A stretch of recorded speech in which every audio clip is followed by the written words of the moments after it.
At the end, more than 500 experts were involved in the process. We wrote down the abatement potentials of more than those 300 single levers. We also laid down the potential to disseminate those technologies to the markets. And finally, we assessed the abatement cost of each lever and which I think was quite new from a decision maker's point of view. So it was very much a bottom-up approach, not a top-down approach, not a macroeconomic approach. It was very much a businessman approach, an approach which takes into account the view of the person who has to make the investment. So the car buyer in the private sector, the company owner in the case of a company. With the study, we established a fact-based starting point for further political discussions, and I have to say it was established not a scenario. We established curves, abatement cost curves, with the potential to solve the problem to a certain extent. So you have to read very carefully the content of the study, not to come to the wrong conclusions. What are our conclusions out of the study? For Germany, we said that there is a reduction potential up to 30% until 2020. We said it is a very ambitious goal, we know about that, but we can achieve it in an economically sound way. The reduction of more than 30% is, in our understanding, economically unreasonable and will compromise our economic wealth. The overall reduction potential can only be realized if many single levers are applied. So we analyzed 4 sectors: transport, energy, housing, and industry. And we analyzed also that there is not one single technology which could serve the problem. The kind of levers and the costs for the decision makers vary greatly from sector to sector.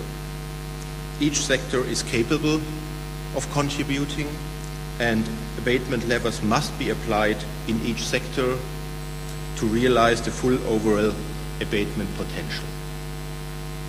I think this is also very important to mention and to take into account.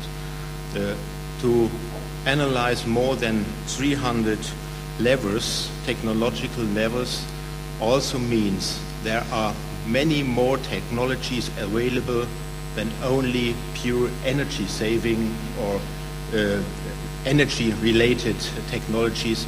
There are very many other technologies available to the extent very many of us did not know already that they can have a positive effect to increase energy efficiency. And we have to talk about that.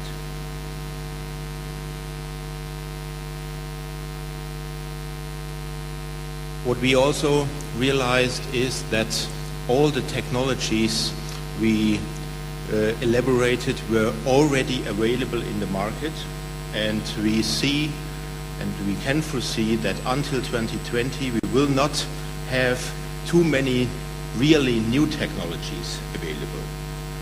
The situation may change in the time frame after 2020. Carbon capture and storage was already mentioned, and it's one of the big technologies. We have the need to bring them to the markets. In Germany, we analyzed that we already need the legal framework. We also need a number of technological questions to be answered. And at the end, not to underestimate, we need the support of the society.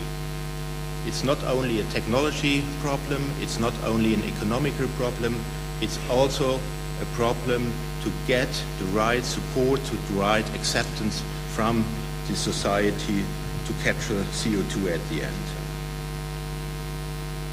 We hope to finally have the technology and the legal framework available beyond 2015, but it takes time to really bring it into the markets. And it's not only a very much national issue, and it was already mentioned, it's a very international issue, because we think, and Germany is very much a coal country, that we need to disseminate those kind of technologies to also countries outside Europe, in particular China, India and others, to help them to agree to a post-2012 framework.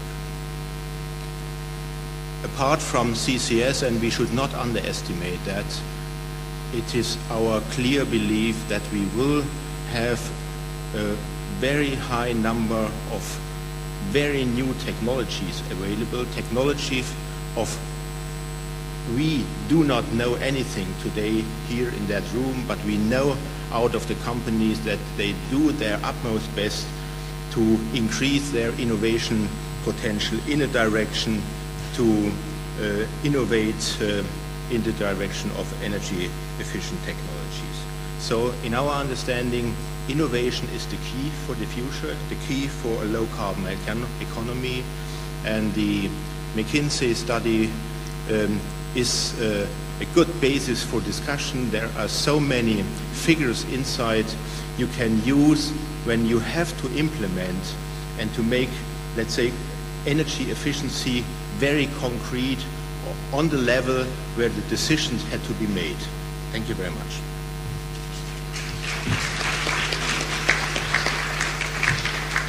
Good. Thank you, Klaus. Thank you very much. So it's